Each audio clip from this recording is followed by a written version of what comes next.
And good evening. Oh, and my screen's still mucked up. Right, let's fix that first. Don't you love this wretched technology? Never mind, hang on. I will be with you in just a moment.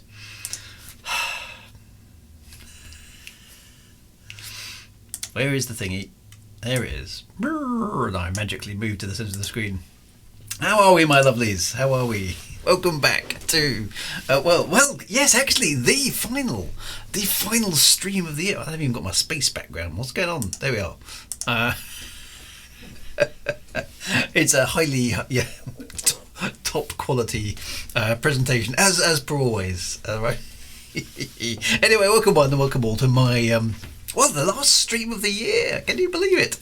That is it. 2021, all done, finished, kaput, the whole thing. That's it. It officially ends here tonight, okay? That's it. Game over, completely finished. Press Space Commander, whatever it happens to be. It is the end. Right, it's my last stream of the year, just prior to Christmas. So it's lovely to have you all aboard. Anyway, who do we have? We have Commander JR 1988. Always good to see you, sir. Dr. Quest MD, Wintermute GB here. Sophie Saint going well. Hello again. Good to see you back. Karumba is here. Commander Terra Firma Glenn is here. Excellent. Sean O'Connor is here. Do I dare? No, I bet not. Because it would be really, really bad if I asked, Alexa, do you want some toast?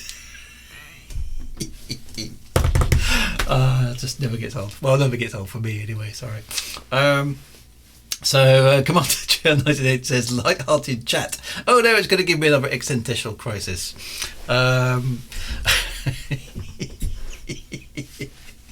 Too late, Sean. Sorry, too late.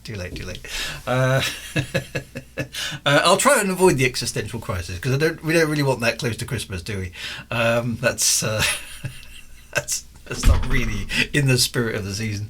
Anyway, Sean says, fellow wafflers, scribblers, space cadets, drivers, sim pilots, and of course the Wagermeister himself. Well, send greetings and salutation on the winter solstice. There we go. Thank you very much, Sean. I really do appreciate it.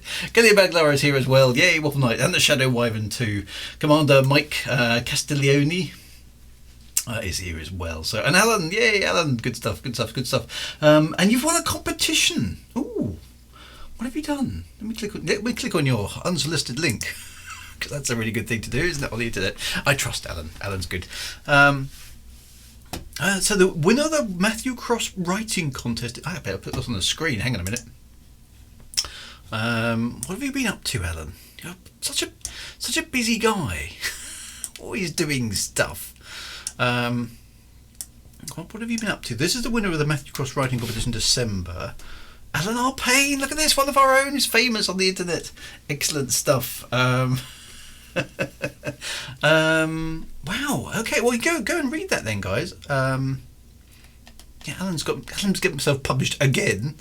Well done.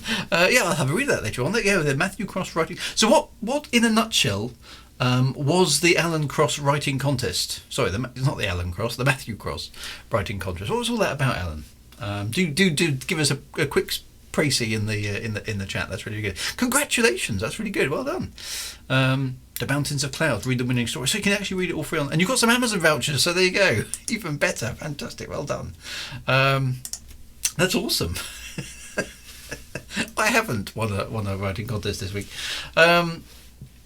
So Sean hasn't come back now. He's probably swearing and cussing at me from somewhere far in the north of Scotland. It warms the cockles of my heart, Sean, it really does, to see you out there swatting and effing and blinding at mostly at me and partly at your Alexa, so apologies for that. Become a bit of a stream tradition now. So that's awesome. So anyway, congratulations, Alan. That's really, really good. Sean is lurking, plotting his revenge. Dear. Okay, so the guy writes start the story and then has the competition to have people complete it in 500 words or less. Okay, that's quite a nice idea, isn't it? So you set something. I should try something like that, actually. I think that's a really good idea. I might pinch that. So you basically have to finish a story that Matthew started. That is a very good idea. I wonder if we could do that on the stream here, because we haven't done, in the last year, we haven't done a collaborative effort. The year before we did our big anthology, didn't we? But we could do some small writing competitions like that. That would be quite good, wouldn't it? Because we could basically 500 words or less. I mean, 500 words. Alan can write 500 words in about 13 nanoseconds, but the rest of us might take an afternoon or so to do it. That would be quite good fun. 500 words. Maybe we should do that in the new year. What do we think? Doesn't he run the monthly? Does he? Okay. I don't want to sort of steal his idea. Well, I do actually. I do want to steal his idea because it's an excellent idea, but I don't want to. I don't want to steal his thunder, if that makes sense. But I'm just wondering, in the context of this stream, that might maybe I can work up a little story and you guys have to finish it. That could be quite good. Yeah, that could be quite fun. Shadow Ivan says, it sounds interesting, I'll give it. Wintermute says, perhaps George R.R. Martin should try this a very... Has he finished those books yet? Or not? Has he kind of given up on finishing? I don't know. Quite where he's got to. I have to make an admission that I haven't read them. I've only seen the first 2 seasons of Game of Thrones, actually. I'd say, I do like fantasy, obviously, duh. But sounds like a plan to me, says Sean. Okay, well, I'll have a play with that in the new year. I don't want to pinch his idea in entirety. I'll plagiarise it, change a few of the words, and then set it up as my idea. No, I won't. But it didn't work. Yeah, so, has he actually finished or not? Are we still waiting a final book? Because it's a most unusual circumstance, isn't it, to have a TV series made out of your books, which is a cool thing, right? That is a very cool thing. But to actually have the TV series finished before you finished your own book, it's like, huh? Kim Guidebook says, maybe you could outline several ending directions people can take. I think, yeah, that'd be cool, quite good fun. Glenn says, I won that sometime last year, and then he invited me to write one section for a 5-part collaborative story too. Wow, okay. Wintermute says, okay, so JRR has got 2 books to go. Yeah, it would be fun, says Glenn. Okay. Well, that's I'll think of some ideas. That's quite a good idea for this stream, actually, and we can maybe have a look at some of the winning entries and see how we go. I'm sure I can dig out some Amazon vouchers from somewhere. I don't quite know how that works, but I'm sure we can vouch. That probably works quite well internationally as well, because I think most people can do something with an Amazon voucher, can't they? You can buy books. What's bad about that? So that'd be quite cool. All right, that'd be awesome. And the story, Alan says, the story is about a fox with a human mind that plots to destroy some soldiers. Wow. Okay, interesting. So we'll have to have squirrels and ferrets. They'll go with the ferrets now. Okay, and Glenn was involved. Yeah. Oh wow. Okay. Audible credits might work also. Yes. Okay, that's a good suggestion, Kim. And GRMM has almost disowned the last 3 seasons of the TV show. So we've talked about the whole TV show conversion of stuff before, haven't we, on this stream? And it's one of those things where sometimes you think as a writer, yes. Oh, wouldn't it be fantastic if I could have a TV series made of my books or a film made of my books? On one hand you've got the kind of give me lots of money because license fees and blah blah whatever the deal is, and I can comfortably retire and go and do something else.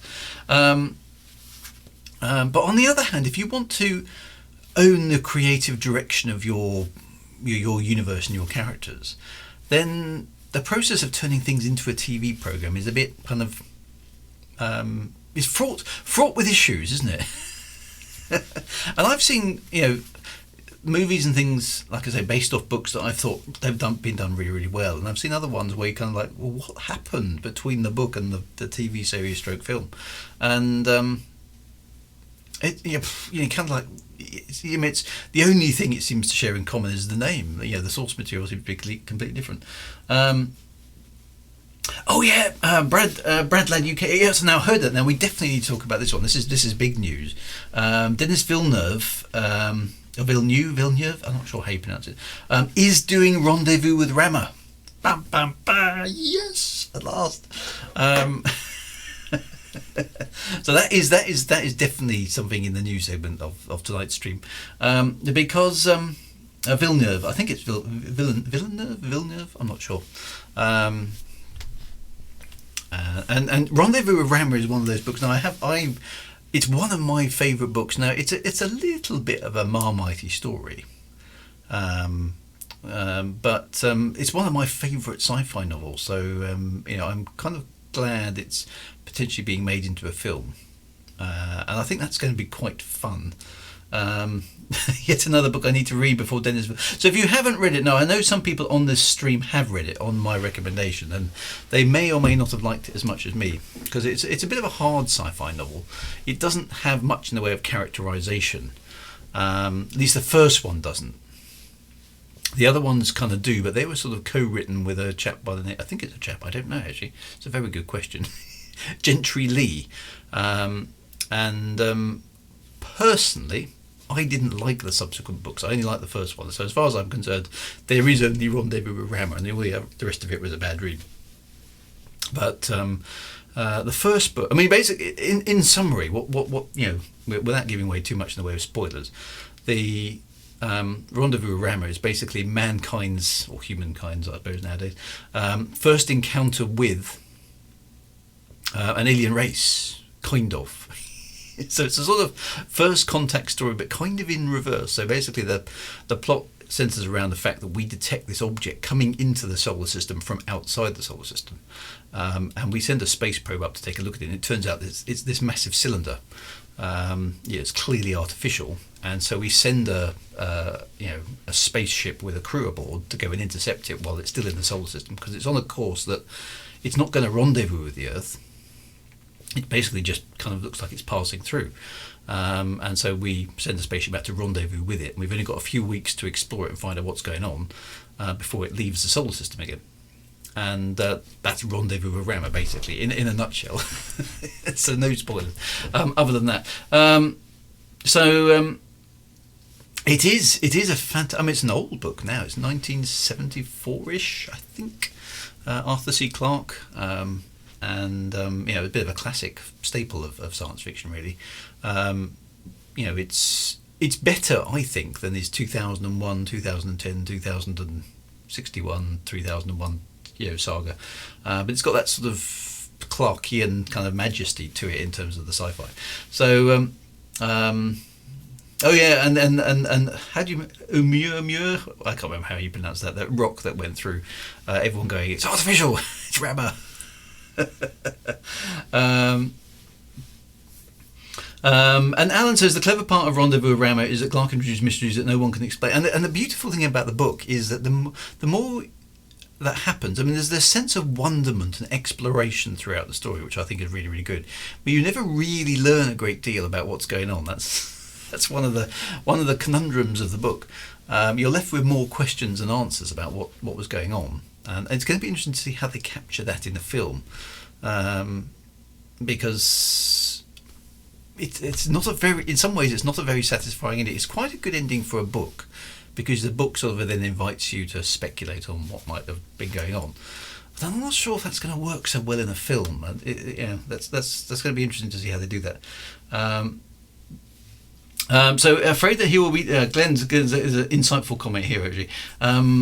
Afraid that he will be damned if he does and damned if he doesn't, because he will have to add a lot more characterization and plot which will offend the purists. This is the problem. Rendezvous with Rama is a very hard sci-fi book. It's got a lot of kind of physics about the space. He's not quoting physics and formulas, but it's basically, it's in a real plausible universe. So the spaceship has limited thrust. There's no hyperdrives and all that sort of stuff.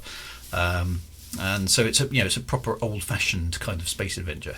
And the characters in Rendezvous with Rama are very, the captain is the captain, and the first officer is the first officer, and the medical lady is the medical lady, and they all do their jobs. Okay, they're all professionals. They just get on with it. There isn't, there's no terrorist plot to sabotage things on the ship or anything like that. The crew are the sensible, important people. The drama comes actually from external forces, which again, no spoilers. But and the sort of sense of the unknown, and a little bit of trepidation as you explore the interior of this strange alien place. But the actual characterization, there's nobody really memorable in the actual crew.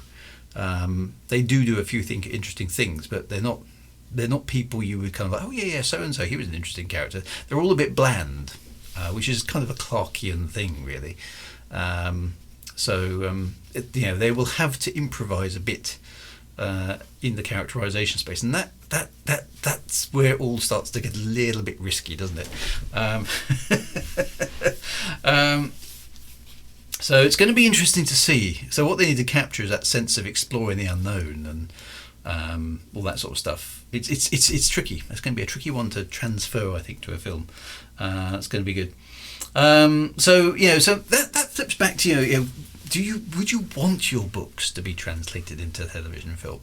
Now, on one side, it's kind of like, yay, show me the money, and on the other side, it's kind of like, well, what about the artistic integrity of the work and all that sort of stuff? It will be difficult to capture the scale of the interior, and I think that is going to be a fascinating thing to see. But won't that be amazing to actually see it rendered in CGI, modern CGI? I think that would be quite a cool thing. Mividia says hello. Well, hello, Mividia. Good to see you as well. The only thing about RWR, that's actually harder to say, Glenn, than Rendezvous with Rama. You realise that? RWR. No, Rendezvous with Rama is easier. Let's just call it Rama, okay, for the sake of chat. Talking about this. The thing that bothered me was that they had a few times when there was tension about dangers for the characters, but you didn't care about the characters and no one actually died. So nobody was in too much danger, and because the characters weren't people you were kind of all that concerned about, you didn't feel any great, like you say, any great risk stroke reward sort of stuff. Alan says Clark's childhood's end was mangled in the TV adaptation, hardly recognisable. Did they do that? I haven't even seen that. That's a good story, actually. Interesting. Okay, so this is the danger. I think. I mean, in the olden days, you'd be more concerned with science fiction and fantasy. The special effects departments letting you down because, of course, it was very, very hard to do special effects, or at least very, very expensive to do special effects. Whereas today, CGI is quite not cheap and easy, but you know what I mean. You don't generally look at a film nowadays and go, "Oh, look, I can see the swords flopping, or the set is creaking against the wall, or things just look a bit naff." CGI has got to the point now where that's virtually that unheard of. I mean, you do occasionally see bad bits of CGI, but it's rare now, and in fact, it's been good enough probably for 20 years, to be passable. I mean, I was looking today, 20 years since Fellowship of the Ring came out. I mean, what? What do you mean 20 years? My kids have grown up in the time that Lord of the Rings, the films, have been out. That's just wrong. What happened there? This is a very uncomfortable hat, so I hope you're appreciating my festive mood.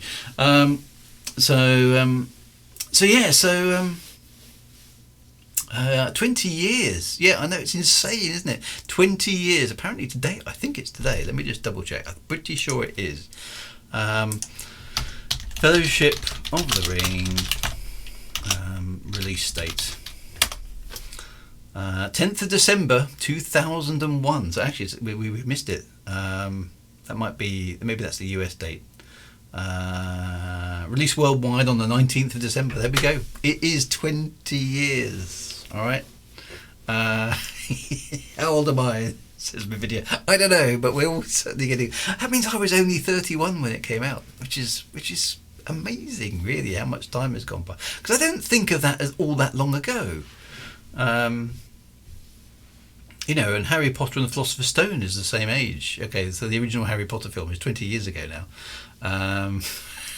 We're all going to die soon, lol. No, we're not going down the existential route because JR1980 will get upset with us.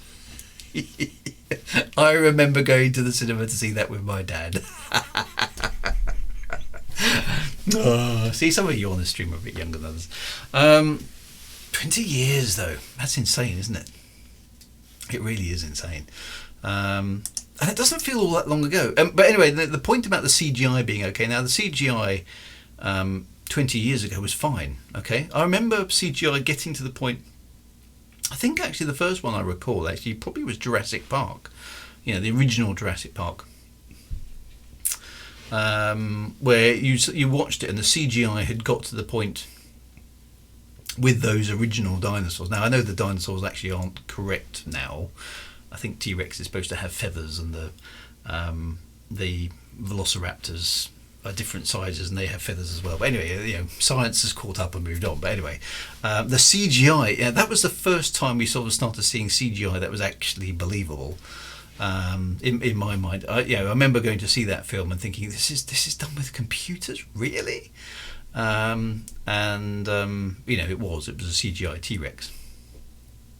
And it's at that point you thought, well, actually now computers are capable of generating any virtual world that you wish to care to imagine. And then we had things like Lord of the Rings came along in the 2000s. We had the new set of Star Wars films, which again CGI wise were pretty cool.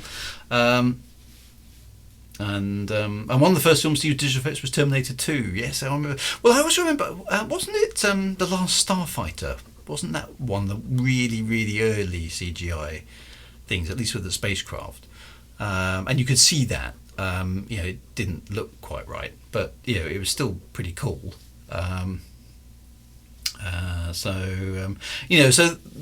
CGI nowadays is kind of almost beyond reproach, to the point where it's actually gone too far. I mean, I watched my favourite example of this is my kids dragged me along to some a few years ago now. Which film was it? It was the Transformers.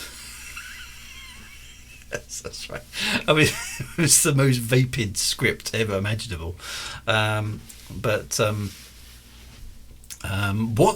was bewildering to me was there was so. I mean, basically, if you don't know what the Transformers is, it's these machines that can turn from ordinary looking things into like monsters, great big machines, and they go around smashing each other to bits. Basically, that seems to be pretty much what most of the film is all about.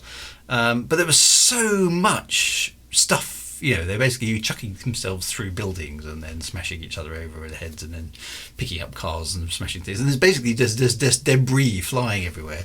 All of the movie, as far as I could tell.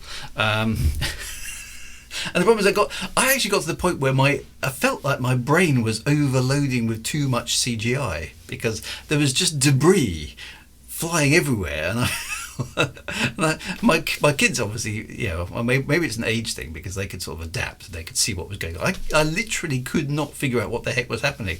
All I could see was just a maelstrom of flying, CGI metal and explosions and stuff. I was like, what's going on? I don't know who the good guys are, who the bad guys are.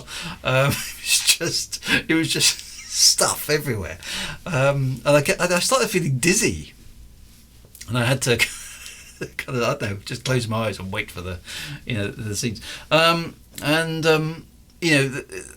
was a real example of there is no plot here at all. It's just literally CGI, and there definitely has been a move since. I think CGI has overwhelmed the story a lot, which I think is a sad thing, because an awful lot of shows now lean on the CGI really, really heavily in order to sell the thing, and the plotting has fallen away, the storytelling has fallen away, more so in the movies, I think, than it has on the TV, because the TV can spend a little bit more time, because it's series and episodic, and probably has a much lower budget for the CGI in the first place.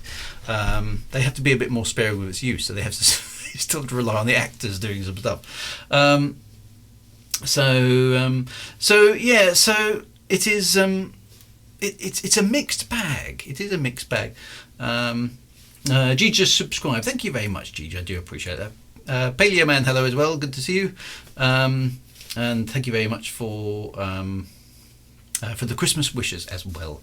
Then we had The Hobbit, where CGI developed artificial intelligence took over the direction of the movie. Now, you see, The Hobbit was too far for me. It sort of ruined quite a lot of the sort of charm of the Hobbit story by bringing in so much extra stuff. And there were too many scenes. I mean, the one that really wound me up in the Hobbit was the you know, the bit with the escape from Lake, not the escape from Lake Town, the escape from the elves down the river. You know, that whole barrel sequence. I mean, it was just a computer game, wasn't it? You know, jump on the barrel, shoot the elf, jump over the bridge, pick up the coins, double jump back, double backflip back onto the barrel, ride the barrel, jump over the crocodile. You know, it was, I don't think there were any crocodiles here, actually. But it was kind of like, you know, that was wrong. Whereas Lord of the Rings had a sort of stately majesty, even in the action scenes. The Hobbit just didn't, and it was far less of a set of films for me. I'm not at all bothered by watching The Hobbit again. Whereas Lord of the Rings, particularly the director's cut, I will watch endlessly because it's immersive. It makes me feel like I'm in Middle Earth, and I love that experience. Yeah, exactly. Chris Viking, 1 up, bling! You've achieved a bonus level. You've unlocked the extra sword. It was awful. Okay, it was awful. So, you know, very, very poor marks for that, as far as I'm concerned. And there's a lot of that going on actually at the moment, which I think is a shame, where we trivialise once great things. Now this might just be old man yelling at clouds again. So apologies, caveating this with this is Drew's opinion. You do not have to share this opinion. But there's a lot of trivialisation of things. It's like, you know, I mean, let's take that example, Lord of the Rings. Okay, so Lord of the Rings had a really stately majesty to it. I mean, the first time I saw, for example, the gates of Argonath, with the two heroes of old standing guarding the river, and they float down between. There were no words. I think Aragorn basically says, "These are my sires of old." That's the first time I've seen them, and then they just sort of float on by, and there's a bit of stirring music, and that's it. You know, it's subtle, meaningful, and if you know the books, you know who they are, and even if you don't know who these characters are, it's kind of like, wow, you know, there's big statues, and you know they're clearly really, really old. It's sort of talking about ancient times, and there's obviously some, yeah, it was just majestic. All right, it was just majestic. Leaving you with a feeling of I don't know quite what I'm not quite sure what the feeling those scenes evoked. It's that stately majesty. That's the best I can describe it. Isildur and Elendil, that was it. Yeah, Drew yelling at Cloud. You know, so that and that sort of stuff. And then, you know, there's other moments. I mean, I remember one particularly gasp out loud moment for me in the second film. When they were when the orcs had marched up the valley towards Helm's Deep, and you've got Helm's Deep kind of arrayed there, a great big wall, and you've got the good guys, you know, and I know they brought the elves in when they weren't there in the books, but you know, let's put that aside. You know, had all the good guys on the wall, and I'm looking at it thinking this, okay, so there's an overwhelming orc army at the base, but yeah, you've got a wall and you cover the top in defenders. You know, how the heck are the orcs going to even stand a chance of getting up this wall? I remember as the orcs charged forward, suddenly seeing them have ladders in the midst of their armies, and they throw these ladders up in that beautiful coordinated fashion where one ladder goes up, then the next one, the next one, next one, next one, next one, and they're already on the ladders and they're swarming up. And I just remember, you know, the hairs on the back of my neck standing up. I was just watching this thinking, well, how are the orcs going to even achieve this? Yeah, how are they going to assail this massive castle? And then, like 5 seconds later, I think, oh my God, the orcs are coming up the ladders. And I remember watching this in the cinema, thinking, oh my God, how terrifying would that be to be a defender on top of those walls, seeing this army coming towards you, thinking you're relatively secure because you've got your great big stone walls, and then suddenly these huge ladders just flip over with orcs all over them, and you know they're attacking you, and then they clamp down, and then this orcs are basically scrambling over the top of you, fighting for your lives within a few seconds of that realization. Brilliant piece of cinematography, and a fantastic kind of like moment. You know, that to me was stand out, kind of like, yeah, one moment I was thinking, well, the guys on top of the Helm's Deep are absolutely fine. There's no way they could be assailed. Oh my God. I remember thinking, completely underestimated that. And a lot of reference to how medieval warfare and all those sort of things was conducted as well, which was really, really cool. There are moments. There's the other moment that standout moment for me in the first film was there's a moment in the mines in Moria where they are. It's just before they meet the Balrog actually, where they Gandalf is sort of leading them forward. He basically just says, "I think we can afford a little bit more light," and then he basically brightens his magic on his staff, and they see the halls of Khazad-dûm, and the ancient Dwar Delf of the dwarves, and there's a beautiful piece of music which just really stirs, and you just get this sense of ancient wonder from long lost, long gone kind of thing. And there are so many moments in the Lord of the Rings films which are like that. They just give you a sense of mystique and depth and emotion without overplaying their hand. They don't need a stirring speech. This is the most epic thing you've ever seen. You don't need that. You just let the thing talk to itself, and it's very, very good at doing that. Whereas you compare that with The Hobbit, and it's got overacting. It's got those silly arcade sequences. It's got silly slapstick comedy in it, and all that sort of stuff. Now, there's a place for all of those things, right? There is a place for all of those things, but it's not. It just isn't in those sort of environments. I think it cheapens it. I really think it cheapens it, and I don't like things being cheapened just for the sake of, well, lol, or so on and so forth.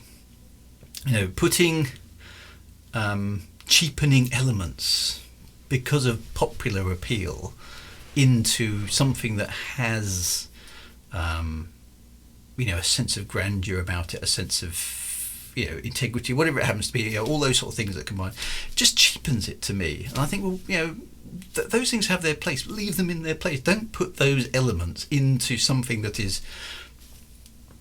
dare I say it, more mature. You've got that wonderful thing. The lighting the beacons again. Lighting the beacons and having the beacons move across the mountain. It's just a lot of that stuff is. And unfortunately, those original movies are still in a good place, but the Hobbit ones just a step too far for me, and it's a shame. I felt that they had to sort of. It's almost like they were appealing to a slightly different audience by that point, and they kind of didn't need to. We wanted to go back to Middle Earth again, and I'm kind of this is what I'm worried about with the Silmarillion stuff that's coming next year with Amazon. Is it going to be more Lord of the Ringsy, which case yay, or is it going to be more sort of Hobbity, in which case So I don't know. That's what worries me. And there's a lot of appealing to silliness nowadays for sort of cheap popularity gains, I think, rather than actually investing in keeping the magic, keeping the integrity, keeping the sense of place that some of the stuff has. I don't know, maybe that's me just being whingy and old, but I don't know. Does that make sense? I'm not sure. Them, the beacons are lit. Me, I don't know. I guess they're all right, says Chris. Trying to be all cool. And the Hobbit films were trying to sell a new film technology running at 48 frames a second plus 3D. Yeah, so and then 3D was a bit one of those things that kind of came and went, didn't it? I mean, I haven't seen a 3D film again for quite a while. They made me feel a bit nauseous, to be honest. They failed to respect J.R. Tolkien's story in The Hobbit. They did manage it in Lord of the Rings. Lord of the Rings, when I went through Lord of the Rings, I remember thinking, well, that's not quite right. That bit over there, that's not quite right. Who the heck's this and why are they there? But what I felt with Lord of the Rings is they got the spirit of the story. They captured the essence well. I dare say I would hope J.R. Tolkien himself would have been quite pleased with it. Who knows? But whereas and The Hobbit itself as a story, I mean, it was much more lightweight, as we know, than Lord of the Rings. It's a children's book, really, but it could have been made into a film without the silliness in I'm thinking like the Goblin King and all that sort of stuff. And there was a Goblin King in the book, but it didn't need to be that silly. And lots of other ways they interpreted things in The Hobbit just didn't feel quite like it was the same environment. So there we go. So I don't know. It's a tricky one.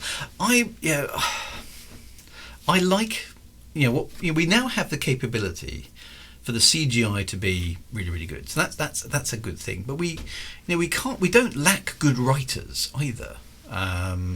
That's the thing that we have, and we as far as I can tell, we still got good actors and actresses as well. So we should be able to combine those, and our movie making should be that much better. I sort of compare and contrast with Dune a bit. Now Dune was quite nice because it didn't over-egg the CGI. There was some CGI there because there's some spaceships and stuff, but the spaceships aren't really important to the plot of Dune. It almost doesn't need them, and the CGI was sparingly used, which was nice to see. So I quite enjoyed Dune just being a bit different to the other stuff. And I haven't seen many more of it. We're actually in a couple of days. Actually, we're going to go and see. What we're going to go and see. I've been told Ghostbusters is good. I haven't seen the latest Ghostbusters yet, and we're going to see two other films which I can't remember what they are, but whatever they are, they're out at the moment. I shall reserve judgment and see how those ones go. And yet The Hobbit was the prequel to Lord of the Rings, so Charles Book Trilogy was a discontinuity in written form too. It's interesting. I mean, if you read The Hobbit and then you read Lord of the Rings, you're almost surprised to find out it's the same author, because the tone and the depth is so different, so very different. It's a bit weird. So that's a strange one. By the way, I appreciate we're waffling at the moment. I didn't actually have a topic for this evening. I thought I would just waffle on for the entire hour. If we want to, we'll just have a free-ranging conversation, by the way, tonight, because it's it's the kind of Christmas special last day of the stream. So anyway, anyone try that in. The new Matrix? No, I don't know if it's the new Matrix. I don't think it is. I'm just trying to see what's on the cinema. I can't remember. We're going to see some stuff. See again, the Matrix. I liked the original film. I thought that was a fantastic idea. It might be Spider-Man. Yes, I think it is Spider-Man. There we go. Yes, it will be Spider-Man, because I know my kids want. I'm not a huge... Is Spider-Man Marvel? Better get that right. I'm not a huge superhero fan, actually. It's not really my kind of bag, but I have quite enjoyed the Marvel stuff. When it's quite well put together. The original Matrix was great, simply because it was a new concept. I like that kind of, okay, we're all plugged into a computer game, it's all a complete simulation. It didn't really make sense. Why would you keep humans as power supplies? There's a lot easier ways to generate power than feeding humans. Spider-Man is DC, but loaned to Marvel Universe for films. Okay, yeah, I knew there was something complicated about that. I'm kind of up to here with superhero movies. It's going to be the problem with superhero movies is, by their very nature, superheroes are a bit kind of above and beyond, aren't they? Their character flaws are kind of magnified by the powers that they have. So we shouldn't be expecting a superhero graphic novel by Drew Wagar. No, alas, no. I don't. I can kind of enjoy. I quite enjoy the Iron Man stuff. Tony Stark was really, really irritating, but he was quite a fun character. So that's the thing. Kim Goldberg says the problem these days is political correctness. So there is a lot of that creeps in, and that's a very nebulous topic, isn't it? Political correctness. I don't know how you quite define it. Sometimes I don't like feeling that I'm being lectured at by TV and film. I don't mind if it's cleverly done. And I'm kind of caught going, ooh, okay. But if it's kind of like, this is the lesson you're supposed to take away from this, kids, I hate that. So it wasn't okay when I was a kid, let alone when I'm in my 50s. And it's never cleverly done. So no, most of the time it isn't. It's laid on too. Trouble is, I mean, here's a question: have audiences become less discerning? Do we need to lay things on like a trowel now because people don't think enough? Brad led the boys. The boys, yeah, they are. I must admit that's not really my sort of television, but I did watch the season of The Boys, and that was it's very, very, very different, wasn't it? Especially with the dolphin. That was like, no, not the. For those of you who haven't seen that particular thing, yeah, the dolphin. Yeah, I did. I mean, no further comment, my lad. So the superhero thing touches on the Twitter discussion that Jay and I were having today. Having characters are paragons and perfect versus ones that have faults. Yeah, so I mean they've got better because of course not that long ago superheroes were just perfect, weren't they? They were always moral, upstanding, perfect beings. That they're basically gods who were coming down and showing us how to be better people. Whereas now they're flawed, and yet they still have their superpowers. So sometimes they kind of go wrong and. They make mistakes and stuff, yeah. So they're all those sort of things. But I don't know. I wonder if audiences aren't as discerning as they used to. I mean, there's also the thing about pacing and things, because I've shown my. Interesting enough, and this applies to Christmas films as well. Now I hadn't actually watched these films for a long time, but because it's Christmas. My wife and my boys like some of the modern Christmas films, which I can't stand. So things like The Santa Claus and there's one called Elf, which I think it's Elf. It's basically I don't know who it is. It's a grown bloke. He thinks he's an elf, or he is an elf, or something like that. There's also things like Home Alone and stuff like that. I mean, I can't stand those films. Okay, I just cringe and crawl away and hide upstairs. I don't. As a rule, I don't really like Christmas films. I like, for example, I do like, The Christmas Carol, things like that. The one with Will Ferrell, yeah, that's actually, if there is a film for me that's my worst possible film, it would be that one. Okay, to me it's just cringe-worthy for its entire duration. I can't stand that sort of film. Okay, it's too mawkishly nice. So I'm not a big fan of Christmas films, personally speaking, but I do like things like A Christmas Carol, Die Hard. Is Die Hard a Christmas film? Yeah, we had that debate. So I don't like those kind of films as a general rule. But what we did do, because films that we hadn't actually watched, well, I hadn't watched for years, which were Bing Crosby's A White Christmas and the old black and white film It's a Wonderful Life, and it was. Subjective. I said, these are classic Christmas films that everyone refers to, but we haven't watched them, so we found them on DVD for about £3 each, and got them. And of course, for a start, It's a Wonderful Life is in black and white, which for my kids was like, what are we watching, Dad? It's like, you've got to watch this as a classic film. So we watched it, and it's really long. Okay. Both of them, White Christmas and It's a Wonderful Life, are seriously long films. Okay, it's over 2 hours in both cases, which I didn't think they made such long films back then. It's a Wonderful Life was interesting from a kind of, I mean, they're both 50s films, I think. And what was astonishing to me watching them was the pacing. It's so plodding compared to a modern film, So whereas in a modern film you'd expect the main characters to be introduced in maybe the first 10 minutes, and for some sort of crisis to have occurred that allowed you to kind of get alongside the main characters and start figuring out who you're rooting for. First half an hour of It's a Wonderful Life. You've got no idea who the main character is, who the bad guy is, who anybody is, really. It's just a collection of people wandering around having conversations for no discernible plot reason whatsoever. It's really quite weird. And so anyway, so you get on through, and eventually, you start to you start to see what's going on. But time passes, and you realise this guy's grown up in front of you. And he's got kids, and he's slowly. You're presuming basically it's a summary of his life, and you're kind of thinking, well, this is sort of vaguely interesting, but what's the point of this? What's the point of this movie?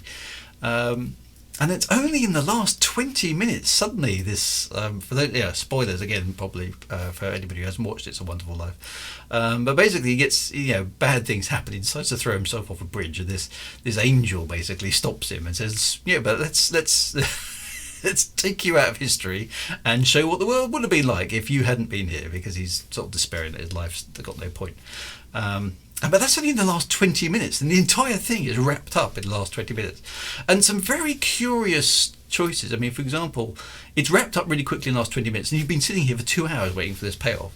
And there's a bad, I mean, kind of it's a very cliched bad guy. Maybe it wasn't a cliche back in 1950, but it's a cliche now. The bad guy is basically a conniving money type, bad businessman, basically. Classic cliche bad businessman trying to buy up everything and ruin the town. And what's very interesting about It's a Wonderful Life is the bad guy he's telegraphed as the bad guy throughout the entire movie, but he doesn't get his comeuppance at the end. He doesn't get reformed. He doesn't come to a sticky end. He just is never mentioned again. And you're kind of thinking, writing 101, what about the bad guy? And you're kind of like, well, it's very, very strange. It's a Wonderful Life. So that was a bit of an odd one. Very, very curious film, really. I mean, legendary in kind of Christmas circles, but an odd film. I thought it wasn't quite what I was expecting. Yes, sorry, spoilers for a 1950s film. And White Christmas. It was another sort of strange one. There's a lot of people having a lot of conversations for a long, long time, obviously interspersed with musical numbers, which are very, very, very, very, very well known. And they end up just sort of it's such a contrived story. It's the thing that made me laugh out loud was I don't know what the real guy's name, but Bing Crosby, I think. Or was it Gene Kelly? I can't remember. Is it Gene Kelly or Bing Crosby? I'm not sure which one. Anyway, the hero, basically, the good guy, basically, goes to the operator and says, "Get me Bob in New York." Now, I don't know. I mean, maybe the Americans amongst us can tell us.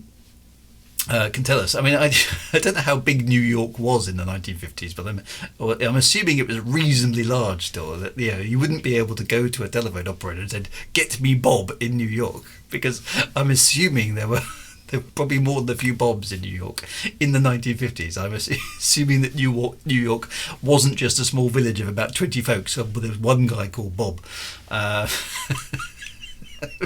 Get me Bob in New York now. Okay. What? How can there only be one Bob in New York? Lots of very strange things like that. And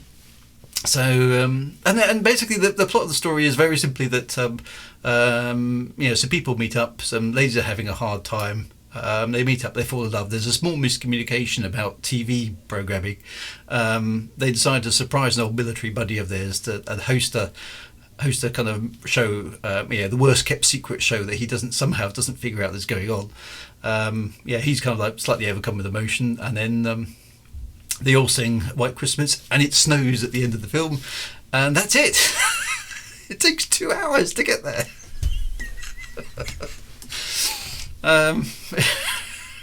It's really quite strange, and it's just like the pacing. You're thinking, well, this is all quite pleasant, but it feels more like a documentary of American life rather than it actually feels like a film that's going anywhere. I don't know. Maybe things were just slower back then. I don't know. Well, I think he was talking to the local town operator who knew Bob because he was from the. Oh, maybe maybe that makes sense. I just remember thinking, get Bob from New York. Okay. Anyway, so yeah, I don't know. It's so I'm not a big fan of Christmas movies in general, but I hold all movies to the same sort of criteria, I suppose. And Christmas ones are so cliche and kind of too saccharine sweet for my liking, I suppose. Yeah, maybe that's what you need for Christmas, but there we go. It's the old story, says Bullet. Droid meets Droid. Droid becomes Chameleon. Droid loses Chameleon. Chameleon turns into Blob. Droid gets Blob back again. Bob meets Bob. Bob goes off with Blob and Droid loses Blob. Chameleon and Droid. Haven't we heard that story many a time? I didn't know there was a White Christmas. Yeah, so it's the song is lovely. I mean, there's a lot of very good musical numbers in that show. But it kind of, looking at it now, it felt more like we've got a bunch of songs and we want to put them in a movie, so we're going to string together a very, very implausible plot that basically links all the songs together in some fashion, and that's what it. Danny Kaye and Bing. I mean, they perform rather well. Actually, the chemistry between the two main characters is actually rather good, and the two ladies are quite funny as well. But in a kind of sort of 1950s-y sort of a way, I suppose. So a bit like Mamma Mia, yeah. So Mamma Mia, I think I've seen it. I mean, I like ABBA's music to a degree. I'm not a huge fan, but I don't mind it. And let's contrive a song that kind of links all these, a movie that can. Links all these things together. So yeah, so it's a I don't know. Christmas is a funny thing, isn't it? It's a bit. It's one of those festivals. I wonder what. It's one of those things where I wonder if it's actually contained to a period of history to a degree, because and different, obviously different countries have different types of history associated with Christmas. I mean, in the UK. Christmas is nowadays tends to be about Father Christmas and excessive eating and lots and lots of presents and and having your neighbours and your relations round for a row. That seems to be the main themes that come out of Christmas nowadays. Whereas years ago it seemed to be a little bit less downplayed. Now it seems to be quite kind of glorious consumption type sort of stuff. It's become a bit of a parody of itself, I think, really. And Christmas is just a real mishmash of various cultural ideas. Yeah, so it is a bit odd. Dullish Bird, hello Drew. Hello Dullish Bird, good to see you. Thank you very much. And spending in debt, yeah. that's not the good side of Christmas, is it? So I must admit I've always liked to delve deeper into these kind of things. And if you look back at the history of Christmas, it's sort of usurped winter solstice celebrations. It's those pesky Christians coming over and usurping our ceremonies. It's fun, and obviously you have childhood memories of things which colour your perception of modern things as well. I'm one of the people. I don't mind Christmas, but I find it a bit too OTT for my liking. From a perspective of the things that you kind of have to do and the expectations it places on people to be. I don't mind people being nice, but there's no reason you can't be nice to people all the way through the year, right? So after Christmas, I owe, it's off to work. I go, yes. I know. So I must admit, in our household, we try not to be too excessive. And the things I like most about Christmas are the nice food. There's little kind of party snack things that you get cooked, and small sausages and tasty little snacky things. I like that. That's a good part of Christmas. I like that. There's those. But it's winter solstice. It's Christmas trees. It's strange Nordic tales. It's a very odd celebration. And obviously from a Christian perspective, it's celebrating the birth of Jesus Christ, which I assume didn't happen on the 25th of December. I believe That was fairly unlikely. And I like the sort of mythology about the star coming over, and the wise men and the shepherds and the angels getting very excited about things. All that sort of stuff is quite fun, but it's all a very, very big mishmash of different things. And it's interesting when you watch things like the Christmas Carol. Dear old Charles Dickens' tale of redemption at Christmas. So you have that seems to be a big theme, is that you must be cheerful at Christmas, otherwise you're a Scrooge. And Scrooge's line about, well, if they're going to die, they better do it to decrease the surplus population. I mean, the problem is, every time I watch the Christmas Carol, parts of it I think, actually no, Scrooge, you stick to your guns, mate. It's okay. If they're in debt, it's their own stupid fault.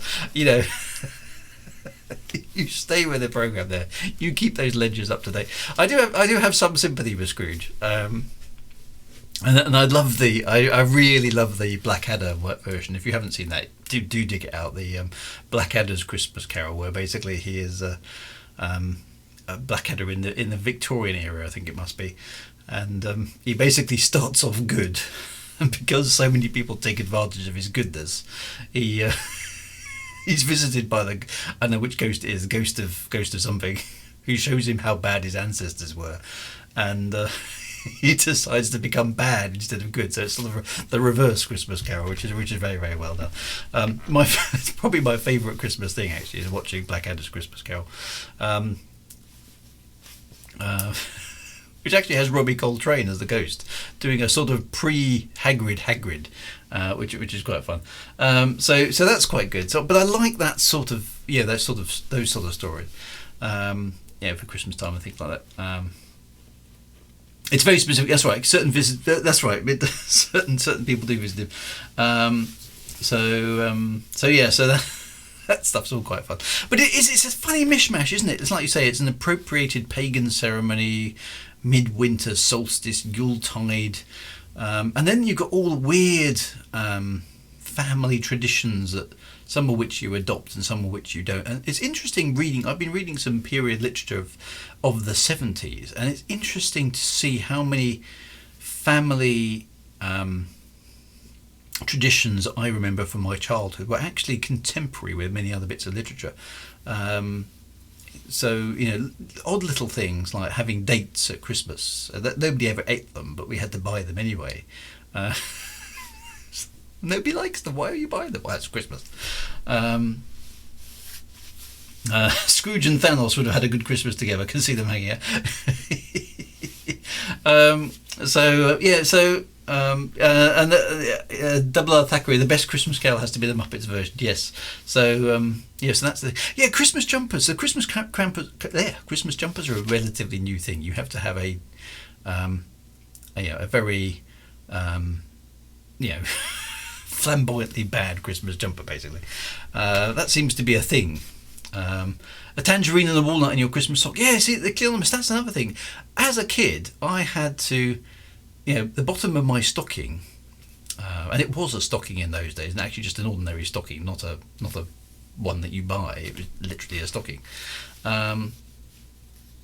There would be some nuts and a tangerine. Exactly right. I mean, why? That doesn't seem to be something that we have anymore. And Brussels sprouts. Brussels sprouts. Oh God, I hate Brussels sprouts. I was told as a kid, eat Brussels sprouts now because your taste buds will change. Okay, and one day you'll become an adult and you'll like Brussels sprouts. And the 8-year-old me was not impressed. So for every Christmas, and it's still, because my wife does it to me just for laughs now, is I have to have some Brussels sprouts, because one day I will be an adult and my taste buds will change. I can categorically state that my taste buds have yet to change. I still can't stand Brussels sprouts, and therefore I'm not an adult. Clearly, I'm still a child. I don't know. And some new underwear and some socks. Yes. So that's just the default. One of your presents will be some socks. I can't stand Brussels sprouts. They're just. I don't like cabbage, actually, just in general terms. You've got to think long term, Drew, is evolution. It's like eating mini farts. My dog loves Brussels sprouts. I need to put Brussels sprouts into one of my books. I can't stand Brussels sprouts. They're just wrong. But I have to have one every year because it's tradition. So why does tradition have to be doing something horrible? And there's all sorts of other things. I mean, actually, Sean might be able to tell me more about this one because I think it's Scottish. I remember as a child having to take a piece of coal, and because either I was the eldest son or the firstborn or something, I had to at New Year's Eve. This is New Year's Eve as opposed to Christmas, but I had to take a piece of coal out just before midnight, walk around the house with it, knock on the door just after the new year had started. And then I was let in again. And as a child, I have no idea why I'm doing this. It was just one of those things that you did. What is it called? It's called first footing. Okay. What does it mean? See, as a child, nobody explained it to me. Nobody gave me a sensible explanation. The first foot is Northern England. It is Scottish. Is it? Yeah, so Sean, chip in and tell us, is that a Scottish thing? Because my family didn't have any obvious connection with Scotland that I was aware of. So why we would be doing it down in Kent, I have no idea. It's coal and a gift for first footage. What does that mean? Is it good luck? What does it keep the evil spirits away? What does it do? What's the point? The first person over the threshold sets your luck for the year. So you want someone with some fuel and a drink. Okay. So nowadays, really, I suppose it should be, it should be a small solar panel, perhaps, or maybe a litre of petrol, and some, I don't know. My dad's girlfriend opens a bag and coal for a walk. It's very weird, isn't it? These things. You get Scottish traditions in the northeast of England. So actually, some of my family do come from Ireland, and some of them do come from the northeast of England. I think. You have to go back quite a long way. Just take the coal.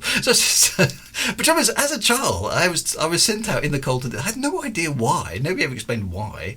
It's also a Shetland thing, and they're partly Norwegian. It's just insane, isn't it? So anyway, that at least it's a first footing. I'm going to have to look that up now. And also, they can't stand up, let alone walk. So there's lots of weird things. I mean, the other thing that we had as children was, we were allowed one present. No, we were allowed to open our stockings first thing in the morning, so that was okay. Then there was breakfast, and then after breakfast we were allowed to open one present from the tree before we went to church, because church was compulsory back then. So we had to go. Then we had to go to church. Then we had to come back again, and obviously Christmas lunch. And I don't know what it is about Christmas lunch. It seems to be, at least I've always experienced this. It's the one meal that you seem to never ever need to eat again afterwards. At least that's what it feels like. You're always totally stuffed after Christmas dinner. And then we had to listen to the Queen's speech, which I think is still broadcast about 3 p.m. in the UK. You religiously had to listen to the Queen's speech before you could open any more of your presents. Now that's one tradition that we've done away with in modern times in our house, but it was rigorous, almost religiously enforced when I was a child. You get up, you open your stockings, you have your breakfast, then you're allowed to open a tree present, but only one tree present. Then you have to go to church, then you have to come back from church, then you have to do the Christmas, and then you had to listen to the Queen's speech. And okay, as an 8-year-old, the Queen's speech, which probably was 10 minutes long at the most, was like an excruciating 5 hours of listening to some really, really boring old person talk about stuff before you could open your presents. So Christmas was periods of great joy, followed by periods of absolute agony, followed by periods of great joy, followed by periods of absolute agony. So I don't know. All very, very strange differences. The airing of grievances, like opening the front door and the back door to let the old year out and the new year in. I love the idea that the first footing was the first Armstrong moment of the new year, yes. Crumber says, for me growing up, after midnight we'd get dragged down to the neighbour's house to run while the grown-ups Grown ups drank beverages until the sun came up. Then we all went to bed. It was brilliant as far as I could. It was totally logical. Yeah, so there were some fun bits, weren't there? Christmas lunches laced with Valium.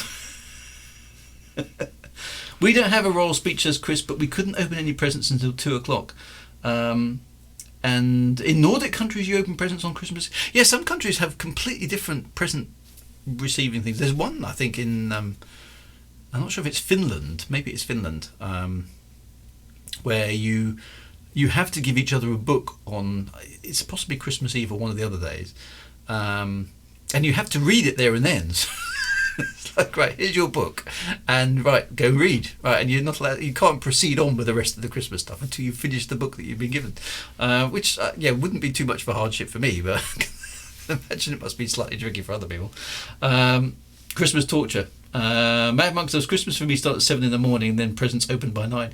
Then eating chocolate with Christmas lunch, and as I got older, trip to the pub. Trip to the pub in the morning. Quite a lot of countries have the main celebration on Christmas Eve. Right, okay. Yeah, it's weird, isn't it? And of course we've got the James Webb Space Telescope going up on Christmas Eve, fingers crossed, so good luck with that one. Haunted Low, very surprised to find as an adult that the Queen's speech only lasts a few minutes and not the several hours it felt like as a child. Exactly, yeah. So it's interesting that some people... And dates! I mean, let me show you. I found them the other day. Who remembers these?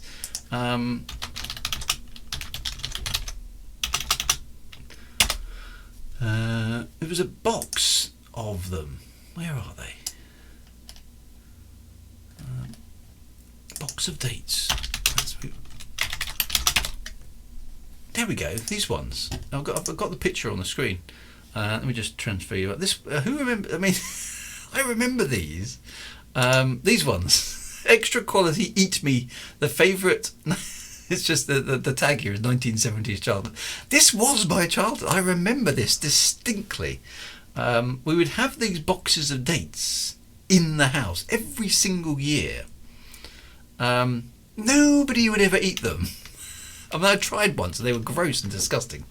But they were always there. It's like, why? Why does somebody buy these that nobody likes? But they were always there. It's a staple part of Christmas as far as I can say. The box of Eat Me dates would appear. And be ignored by everybody. And presumably thrown away at some point in the new year. I don't know. Very, very strange. That, and it's just there's obviously a period in the 1970s that an awful lot of people shared this tradition. And nobody's really being able to comment on it because nobody knows why. Wintermute, I says, I remember those, but I didn't eat them. So why are they there? Jail down here. I've noticed a set of Christmas themed dates appearing on my kitchen the other week. I can only assume my wife bought them. I don't know what she's doing with them. Basic ingredient of sticky toffee pudding. Are they? Is that what they're for? I have no idea. And those awful orange lemon slice sweets. Oh yes. What happened to them? That's right. It was like a circle, weren't they? They were all arranged little half moon shapes, alternating orange and lemon. That's right. And they were like crystalline, sort of crystal sugar flavoured things, weren't they? That kind of looked like sliced. And they kind of. Brad says, I like those. Can you? I mean, I don't know if you can still get things like that. I do remember them. Yeah, orange and lemon sweets. Yeah, that's weird, isn't it? Sugary crystallised lemons. That's right. That's really, really strange. The other thing that I miss hugely nowadays, is the old. Oh yeah, hang on. Before we go to that, festive diabetes. Turkish delight. And the proper stuff, not the fries Turkish delight in chocolate. The proper stuff in a little tub with sort of icing. Is it icing sugar? Rose and lemon. That's it. Yes, that's actually. I quite like that. That's nice. Maybe dates were a luxury in the 60s and 70s. Maybe you bought them to show off how important you were to the neighbours. I don't know. Yes. The memories made your face contort like you've been tested. I got some in the cupboard, says Mad Function. Turkish Delight, yes. Oh, God, I love that. Yeah, no, I do like Turkish Delight. I hope there's some of that about. Sean says, dates, oh yes, and the nuts in the shell you had until Easter, blooming advocate. It's some very strange alcoholic things. We had some neighbours actually in the 70s. I mean, long dead now, alas, but we had some neighbours as I was growing up as a kid, and they would occasionally come around for we wouldn't see them very much, but they would come around for a Christmas drink. One very very small glass of sherry, and that would be about it. But I distinctly remember our neighbour coming around for their glass of sherry, and they only had one adverb, which was or was it adjective. They only had one adjective, which was terrific. Everything was terrific. It was either not, you didn't comment on it, or it was terrific. So, that's terrific. That's terrific. Or yes, yes. Oh, but that's terrific. It's very very distinct. It's very very strange. Quality Street, yes. Build your own plastic toy cars in cereal cornflakes. Yeah, that was the days when cereal boxes actually had worthwhile things on the back. You had to cut things out, and you had to make a spinny thing, or an airplane, or bend it in some way, stick two matchbox through it, turn it into a car. We had to. Life was tough in the 70s. We had to make our own amusement. Quality Street, yes. And there were never enough green triangles are the one on the Quality Street, aren't they? Weetabix trucks and cars were awesome. Simple things you miss out on nowadays. Do you remember? Who remembers cornflakes packets and things like that back in the 70s? You'd get a token printed out in the top corner, wouldn't you? You'd have to cut it out with your scissors, and you had to store up about 6 billion of these things, and then send them off in an envelope to some, presumably to the Kellogg's company, and they'd send you back a fishing rod or something like that. You had to get loads of cardboard vouchers to prove, presumably, that you bought an awful lot of cornflakes. So things were very different back then, weren't they? Dear. I do actually think I got a fishing line from a fishing rod from a cornflakes things. I joined Barclays Bank with tokens from cereal. It was a much more innocent time, wasn't it? Oh my gosh, yes, the concertina Christmas decorations. Yeah, who remembers those? In the olden days, we used to make Christmas decorations out of paper. So you'd get a coloured loop of paper, which had a sticky end, okay, that you had to lick, to moisten with your tongue, and then stick it together, and you'd have a loop, okay, a coloured loop. Then you'd get another one of a different colour, and you'd have to lick that and stick it together. And eventually you'd make this enormous long paper chain, which you would then string across your living room, which looked incredibly classy in the 70s.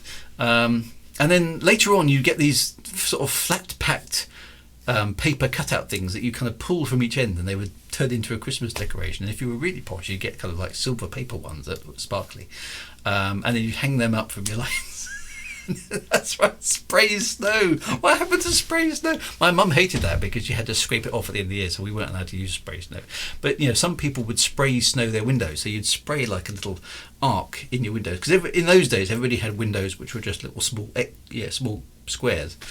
So you'd paint it with spray on snow, which was probably made as asbestos or something like that, and you'd spray little quadrants into your window, because of course in the UK we don't get regular snow, so it's never guaranteed to snow at any particular time of year at all, and yet we associate Christmas with snow for some strange reason, and so you paint on fake snow on the outside of your house because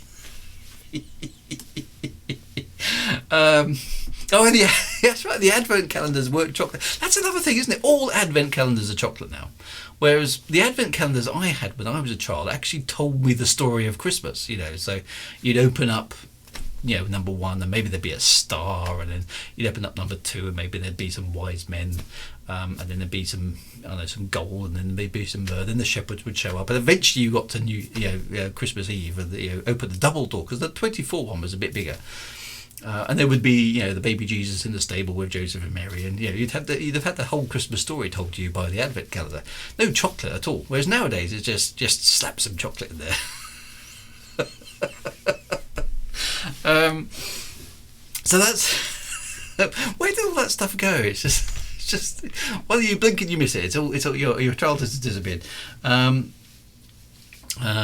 now it just seems to be chocolate. It's just chocolate. I mean, it's quite hard, I think, now to get an advent calendar that doesn't have chocolate in it. I don't think I've seen one. And then you can get Lego advent calendars, and everybody's jumped on the advent calendar thing. And of course, Advent, I believe, I assume is a Christian thing, which is the coming of Jesus. It's kind of the countdown, I assume, from the 1st of December to the 24th. Whereas now it's just it's just a chocolate calendar. So it's just one of those things that's changed over the years. Really, there's no way we'd have had chocolate ones as a child. So why Jesus was not born in Orkney, couldn't find 3 wise men and the Virgin. Always wanted the Mr. Frosty Ice Tour. Oh yes, well there was some cool stuff advertised on TV, wasn't it? And of course TV adverts are supposed to make things look incredibly exciting.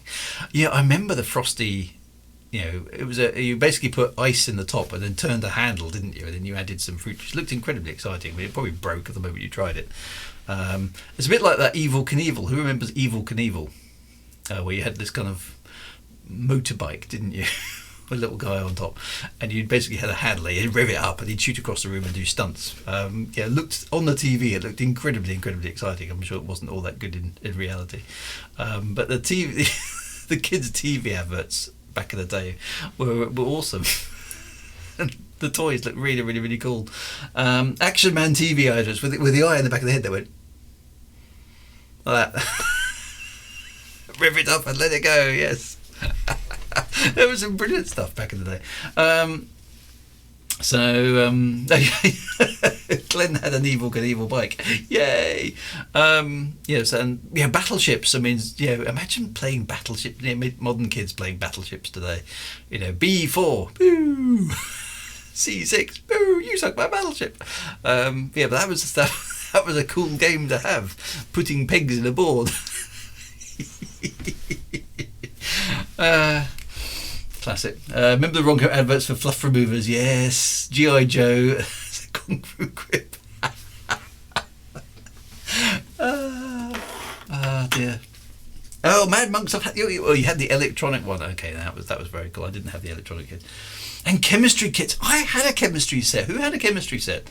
Chemistry kits that would have had the bomb squad around. Yes, I mean they had all sorts of dodge. I mean, I remember distinctly having a chemistry set, and it had the basic ingredients for creating acids and alkalis. Stuff that really wouldn't do you any good at all if you accidentally drank it. I remember, and one of the instructions was, we're going to now I don't know who it's addressed to, but now, children, we're going to make an alkali, which is the opposite of an acid. Oh, excellent. What's an alkali do?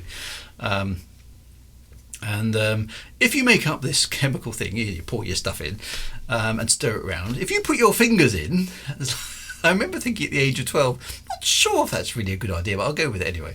Put your fingers in. You'll notice it's got a nice soapy feel as it's stripping off your fingerprints. Seriously, dodge.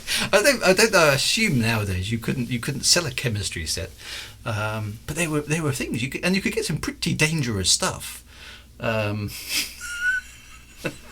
your chemistry set. So yeah, I don't know what happened. Did they get banned for health and safety reasons? Because I used to, stupid them. I don't know what my parents were doing. We had a small bit of our attic that was carpeted. So my sister and I were often shoved up into the attic to play with our toys, because obviously we made too much noise. And the adults were doing important adulty stuff downstairs. I've no idea what they were doing, probably just drinking. So there was me up in the attic with my chemistry set. My sister playing with her dolls in the corner, with a paraffin burner. I kid you not. A small thing with a little wick in it, full of paraffin. Okay, I mean it was only about that big, but it was full of paraffin. Okay, and a light. And I'm like, I don't know, 8, 9 or something, boiling away some chemical in a Bunsen in a tube, all bubbling away, doing its thing. No idea what chemicals they were. Watching things change colour and litmus papers and all sorts of things like that.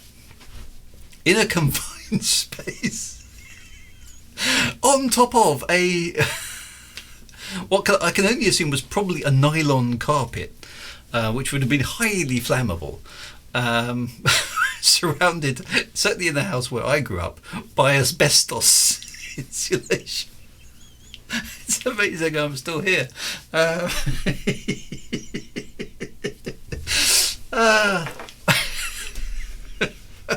amazing I'm still alive. At some point they sold science sets with radioactive elements. Oh my god. Drew burning down the house in the attic, all that. I know, I mean, it was so dangerous. Stuff we did. Nobody batted an eyelid. It was very weird. Ignorance is bliss. Those were the days. They were. For some of us, anyway. Some of us didn't survive. Anyway, and okay, so let's going back to the other thing I missed. I mean, who remembers the old-fashioned lights? Okay, Christmas lights. Nowadays, it's all LEDs, and they're really, really boring. Because there was a great rite of passage. Getting the Christmas lights. Because here's a poor set of quite fragile, to be honest, Christmas lights that are stashed up in the attic, in the cold and the dark for like 11 months of the year, and then they're rudely pulled out of the darkness, plugged into the mains with no great care and attention, and expected to work and light the Christmas tree. So, of course, back in the 70s and 80s, they were all filament bulbs. None of this LED business. They were all small filament bulbs of different colours.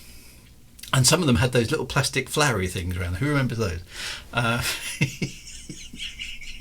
And of course, they were all directly wired into the mains, whereas nowadays everything's got a transformer, right? It's running low voltages, okay? So the LEDs that you've got in your Christmas decorations nowadays are all, like 12 volts or something like that. So they're pretty safe, which is why you see so many of them outside now, because it doesn't matter. Whereas back in my day, everything was 240 volts. We're proper Christmas lights. And the problem with them was, you get 12 or 24, sometimes even 36. You had to get the right voltage bulbs for the set that you had, because if you put a bulb for a 36 set but in a 24, it would be the wrong voltage, and it would throw everything off, and everything would go bang. So and these bulb holders are tiny little things, and the idea was that the entire resistance of the set of Christmas lights was shared across the entire thing. So if they were, and it depended how the wire, somebody's already mentioned it, if they were Wintermute says serial or parallel. So if they were wired in serial, if one of the bulbs blew, the entire circuit went out, okay? So what you'd have to do, and it was always Dad's job, okay? It was always the Dad's job in the house, is you basically had your spare pack of bulbs. What you had to do is you had to take one bulb out at a time, because you could, visually it was impossible to tell which one was busted. So basically what you had to do is you had to get one bulb that you were pretty confident was working, anyway, you hoped it was, and then laboriously pull out each bulb, stick the new bulb in, see if it worked. And then work your way all the way along the chain of bulbs until you found the one that had gone bang and replaced it with the known good one. Hopefully then at that point all the lights would switch back into operation and everything would be good again. So it took about 4 hours to untangle them, but which of course, and then somebody would step on a bulb and break it, and then had all that sort of problem. They were tiny little glass things. I have got one set left from those days that I'm still sort of hanging on to. One, I suppose, old analog filament set of bulbs that still work. All the others have long since died. And if you had two, you were in trouble. Now, the solution to that, of course, was the parallel ones. And parallel ones were seen by dads throughout the United Kingdom and possibly the entire world as the greatest invention ever, because in a parallel set of electric lights for your Christmas tree, if one of the bulbs blew, what that meant was that you could see which one had gone because it would go out, but the rest of the thing would magically stay alight, which meant you could pull that bulb out quickly, put a new one in, and everything would go back to normal. So the parallel lights were good. The only problem with the parallel lights was that when one of the bulbs went, it changed the resistance of the overall circuit. So if one bulb went, you were kind of okay. But if more than one, and possibly three upwards, I think it was probably the critical factor, is that every bulb that went basically increased the load on all the remaining bulbs. So if you weren't quick with the replacement of the bulb that had failed, what would eventually happen is that the blowing of the bulbs would expand really, really rapidly, because basically each bulb that went, the rest of the bulbs were having to shoulder the load of the ones that were blown. So they would quickly get overloaded, and then the entire thing would go out again, and that was the end of it. So there were an awful lot of problems associated with the old Christmas lights. So it was a real battle. The dads of yesteryear, struggling against the odds to keep the Christmas illuminations actually illuminated.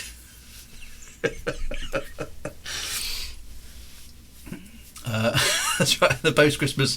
So, I mean, how many of you actually have a real Christmas tree? I mean, we've always had a real Christmas tree, and I do have a real Christmas tree this year. And usually I've had a real Christmas tree, pretty much all the time. And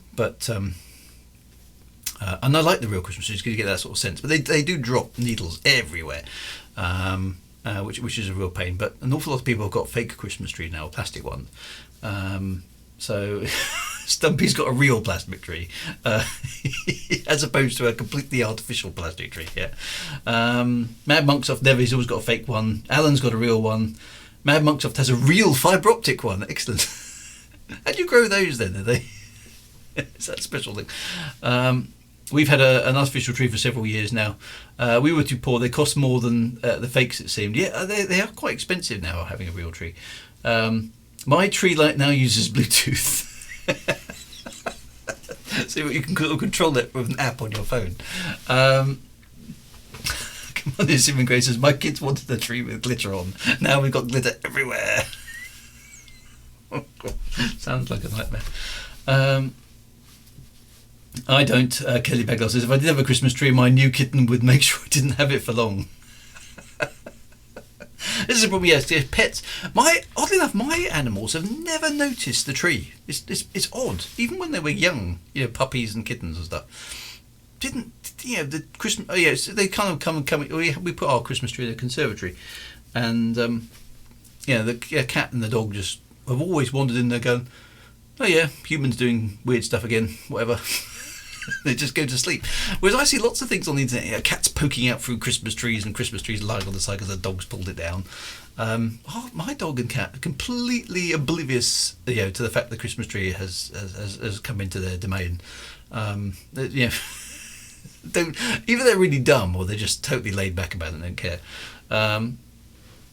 So I don't know what that is. Cats and dogs and Christmas trees is a bit of a strange thing. We had the deep fake tree that looked like the tinsel for a while. That's right. Yeah, tinsel. There's another thing. Tinsel. We don't have any tinsel on our Christmas tree. We put the little hangy baubles on, and the Christmas lights, and that's all we do. Whereas great big bushy tinsely lengths of things used to be a thing. That seems to have fallen out of fashion a bit as well. Because in the UK in the olden days, you'd get all your Christmas decorations from Woolworths, and Woolworths as a shop doesn't exist anymore. So all those sort of cheap and tacky Christmas decorations are long gone. Of that. So our cat used to like sleeping on the radiator and was most put out when we put the Christmas tree in front of it. Though he would still make an effort to sit there. See, our cat just always sits on my chair actually. Our cat once performed Kitten Kong on the tree. Excellent. The tree is in the garden growing, no lights and bent at the top from the gale force winds. Classic Scottish Christmas then, Sean. Yep. So I do like the slightly more obscure Christmas celebrations that different cultures have. I think it's quite fun to experience some of those. Tuppence believes everything is shreddable, then she proceeds to test that theory. Ah, excellent. That's a good name for a cat, Tuppence. My cat, oddly enough, is just called Tibbles, and there's a reason for my cat being called Tibbles. The reason is that I didn't actually intend to get a cat at all, because I was fully intent on having a dog, which I did eventually get. One day, this cat just turned up at the front door, going meow meow, as cats do. And so I opened the front door, and there's this cat. So I'm looking around, thinking, why is there a cat outside my house? and no sign of an owner, no sign of where it's come from. Anyway, so anyway, this cat came in as cats do. I gave it a saucer of milk, and that was it. It moved in, and so we put up these "Have you lost a cat?" Sort of posters, and I figured out that it was quite a nice, well looked after cat. It didn't seem to be in any distress, and I assumed somebody would show up and say, "Oh yes, that's my cat." So I in the interview I nicknamed it Tibbles, which is a very stupid name for a cat, because I had to call it something, and I called it Tibbles. And of course, the rest is history. As I said, nobody turned up to claim this cat, so this cat was now my cat. So I'm stuck with this cat called Tibbles, which nowadays doesn't do a great deal other than sleep on my lap whenever I sit down. But so I don't know. There we go. Naughty Hill, hello there. Good to see you. Someone did lose their cat, and they were glad to see you had it. So I don't know. I just inherited a cat. Was it attracted by space birds? Yeah, cats have many homes. Yes, maybe it's still owned by somebody else. That's a good point, actually. So I don't know. Why do you have to call it something? Cats won't come. I don't know. I mean, my cat doesn't actually respond to its name, because cats I don't think do. But why is this strange human calling me Tibbles? Yeah, exactly. I know the cat owns you. The funny thing is the cat and I do have a curious relationship, because I think I've explained this before on the stream. It whinges. I have no other word for describe it. It whinges at certain times of the day, and I have conversations with the cat, fairly one-sided conversations. It has to be said, basically demanding of it what's its problem, and at which point it just continues its noise. And then what that usually infers is I have to go downstairs and give it some food. And so what I do is I give it some food, and it kind of eats a couple of mouthfuls, and then basically turns around and starts whining at me again. To which I basically point to the food and say, "Look, I've given you your food. What else could you possibly want?" Which obviously is not the right answer, because the cat continues its, So what I do at this point is I play a very strange psychological game with the cat. Is I basically go out of the room, leave it for 5 minutes, whinging and complaining to itself in the spare room. And then I open the door again and go back in, and I take the food that it doesn't want at this point, and I put it back in the packet. And the cat looks at me and gets really, really rather upset and continues its whinging. Then I go back out and come back in again. I take the cat food that I've already put down once back into the cat bowl, put the cat bowl down, and then the cat eats it in its entirety without complaining. For some reason, it will only eat the food when I put it down twice. I have no idea what I'm doing or why. It's just a routine that the cat and I have got used to. And I think the only reason the cat now does it is because it's obviously the way it's got used to being fed, is that it just doesn't eat the first time it's fed. And I now just sort of gamely play along with this silly routine. My poor dog, who is now 13, she's losing her marbles. Well, to be honest, she didn't have any marbles to start with, so she's now in negative equity as terms of marbles is concerned. But I have to be very careful not to interrupt my dog now when she's eating, because basically she forgets what she was doing. So if I feed the dog, so I put the dog food down in its bowl. And because she's such an old dear now, we actually have an elevated bowl, so she doesn't have to bend down quite so far to eat her food. So she eats the food. But if I distract the dog in any way when it's eating its food, she'll turn around and look at me. Go, what do you mean, human? What's up? And then because I've distracted her, she'll forget what she's done. Okay, so she'll forget that she was eating her food. And nothing I can do at this point will convince her to go back to the bowl and finish her food. Because I've clearly distracted her, so there must be something else going on. And I can point at the bowl, I can sort of shove her in the right direction. Nope, no, she won't eat the food. So then, if I've done that, what I have to do is I have to take the food away. I have to scrape it into a bag or something. Then I have to clean the bowl. Then I have to go through the whole "it's dinner time" routine with the dog by sort of tapping the bowl with a special fork, getting the food back out, putting it in the bowl. The dog's going, "Oh, it's dinner time! Excellent!" Put the dinner back in its bowl, put the bowl back onto the little stand, and the dog goes, "Hey, dinner time!" Goes straight to the bowl. I have no idea why I'm doing this. Killing a bug does. It's just making sure you do your job properly. So I don't know whether I'm sort of. It's very, very strange relationship I have with my pets. So I don't. Maybe they're doing it deliberately, just to say, how long do you think we can string this human along for? But the cat and the dog, they used to be. Yeah, they've got me whipped. You're quite right. That's basically what's happened, isn't it? I've been house trained. They used to have this thing going, okay, so which I've now managed to intercept and stop. So maybe this is their revenge, because what used to happen is I would feed the cat, because I generally only feed the cat once a day, because it just doesn't eat the food. Otherwise, it's got a very small appetite. Because it doesn't do anything. Basically, it spends all of its time asleep. So I'd feed the cat, and then the cat would eat a certain amount of food. Now my cat is very fussy. It only eats certain types of food, and it really rather prefers licking all the sort of loose bits off and then leaving the kind of meaty bits behind. It only likes the sort of soft, fluffy bits on top. So what the cat does, or at least what the cat did, was it would do that. It would lick all the bits it wanted off and then leave the rest. And then what would happen? We would be watching TV and we'd notice the cat would come into the living room and nose the dog, and we were like, "Oh, isn't that nice?" So the cat and the dog are getting on really well. And then about a minute later, the dog would get up and sneak off into the kitchen, and we didn't really put two and two together until this. Then what would happen was the dog would come back, go back to sleep in front of the fire.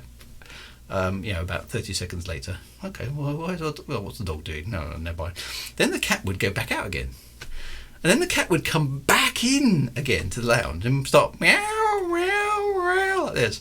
And then go back and its dinner bowl would be empty. And it was basically complaining it hadn't been fed. And what we figured out it was doing was basically the cat was licking all the nice bits it liked off, basically coming into the living room, telling the dog, go and eat the rest of my food, because the dog will eat anything because it's a dog. Then when you've eaten all the rest of the food, then I can come back into the living room and complain to the humans that they haven't fed me, and they'll give me some more of the bits on the top that I like. And the dog was like, yeah, I'm up for that.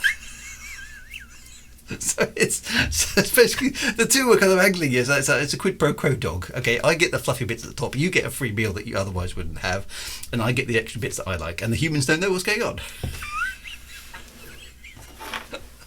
That's how clever my cat and my dog actually were. Nowadays they seem to be rather a lot more stupid. So I think my cat is an evil mastermind. Yeah. And eventually we sussed this out. So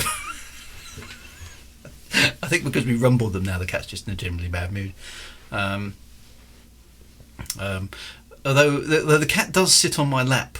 If I go for the cat basically sits. I have an easy chair near the television, which is my chair in the house, and the cat always sits on top of the kind of headresty bit, and waits for me to come into the room. And then the moment I come into the room and sit on the chair, the cat's straight on my lap. It's like, good, you're watching telly. That's 45 minutes for me to have a nice snooze.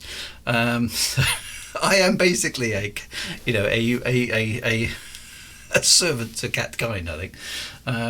But there we go. I don't know how we got onto cats, but anyway, they're strange creatures. Cats. They're not. They're sort of nice. They're kind of. I will allow you to stroke me kind of a way.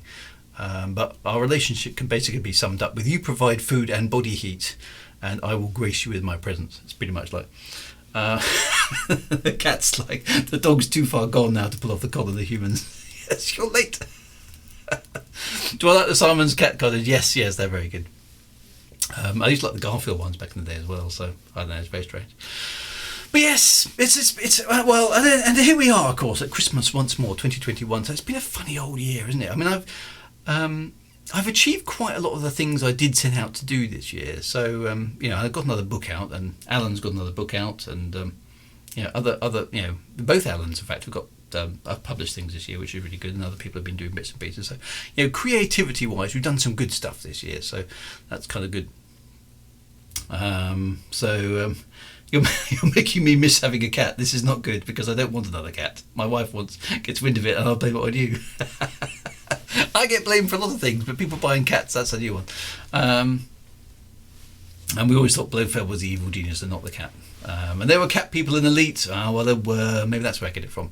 Yes, I mean, the idea of a sapient cat race. I mean, not the Red Dwarf sort of sapient cat race, but actually a sort of sensible cat race. Always does sort of appeal, because we kind of love anthropomorphizing creatures, don't we? Cleonimus has almost achieved his master plan, survive until 2022. It does feel a bit like that sometimes, doesn't it? And now we're... I don't know how it is in all the different countries around the world, but in the UK we seem to have this... well, interesting enough, we don't seem to be all that concerned about this this new outbreak of the virus. We are far more concerned with how to pronounce it than we are with its effects, as far as I can tell. So there's an awful lot of debate going on whether it's Omicron or Omicron or Omnicron or various other ways of pronouncing this. So I don't know. Looks like we could be in for more sort of stuff. And I don't know whether we've got to. We're facing another set of lockdowns in the new year and all that kind of stuff. It's like, really, 2 years we've been at this now, and it felt like we might be getting back to a slight resemblance to normality, but we haven't quite got there. This time last year, actually, I had COVID, so I haven't got my super duper booster yet. I've got to go for number 3 at some point, but I didn't really want to do it before Christmas, because last time I had one of those injections, I was ill for 3 days. Christmas dinner in Nomicron, yes. So what does 2022 have in store for us? Well, I mean, I must admit, from a writing perspective, I'm quite looking forward to 2022, because I've got my own sci-fi story, which I've now got a bit of time back to actually play around with. So I'll be moving on with my own Shadewood Universe Higara series, which is going to be quite good fun. I've got a few other bits and pieces in the pipeline as well. I've got to audioify the Lords of Midnight and Doomdark's Revenge, so that's a big project. All sorts of other bits and pieces are kind of kicking around, and I want to do some more YouTubey, Twitchy stuff as well on different things. So there's lots of stuff to do. So I'm quite excited by all the sort of projects that are kind of coming up, and so there's a lot of stuff ready to go for kind of the new year in terms of writing, in terms of for me, and keep doing these streams and talking to you guys about writing and various other bits and pieces. But it's trying to get that done against the background of COVID and all those kind of things is kind of. I was saying to my wife, and my kids have said it this year. I don't know if this resonates with you guys either. My kids said to me, "Dad, it just doesn't feel very Christmassy this year. I just can't quite get into the Christmas spirit." And I wonder if it's to do with the constant kind of setting your expectations. We'll be able to go and see that now, and then suddenly you've got this sort of imminent threat of lockdown, which basically takes away the certainty of whether or not you're going to be able to do something or visit people or go and do the thing. And we've been up and down like that so much. It's not good for your stability, not good for your mental health and all those kind of things. So and January and February is absolutely the worst time to have those kind of things forced upon us, because of course it's the most depressing time of the year already, without anything else going wrong. You come out of Christmas, which is kind of like a bright shiny light in the middle of winter. January is such a miserable month, because A, you've got to go back to work, B, you've probably spent too much, C, you're overweight because you've eaten too much food. Everything's stacked against you. And it's and I think isn't January the 21st the day you're most likely to commit suicide or something like that? There's some statistic, depression statistic like that. So it's the worst possible time to get stuck in isolation, not be able to have anything else out. So we're going to have to make extra special efforts to look out for each other, I think, and try and cheer each other up in January. All the leftover food diet starts. Turkey again. So you got COVID. Just so you had time to write your novel, right? No, I mean, that's it. That's not a good way to write a novel. You feel too ill. Crumber's gone Christmas plus. Scottish Gov have set out the rules for Christmas, so I'm going to eat myself into a coma for January. Well, I think just hibernating, maybe just sort of, wake me up when March 21st rolls round. I'm just gonna take a couple of months off. Sean has film scripts to finish, need a holiday and standing for the council. Well, okay, so there's good stuff. So it's important to set yourself some objectives, I think. I'm not a big fan of New Year's resolutions, because I think you're almost entirely likely to break them almost straight away. But aspirational targets. Maybe that's a better thing. So I want to do some different sort of writing. I've got a new video editing package that I'm slowly beginning to learn as well. So I want to try around with things like that and just up the quality of things I do. I'm going to hopefully buy some new cameras and do a bit more filming of stuff in the new year. And I want to do that sort of stuff. So there's bits and pieces that I want to do. And for me and my family, I mean, my eldest son is now qualified as a mechanic.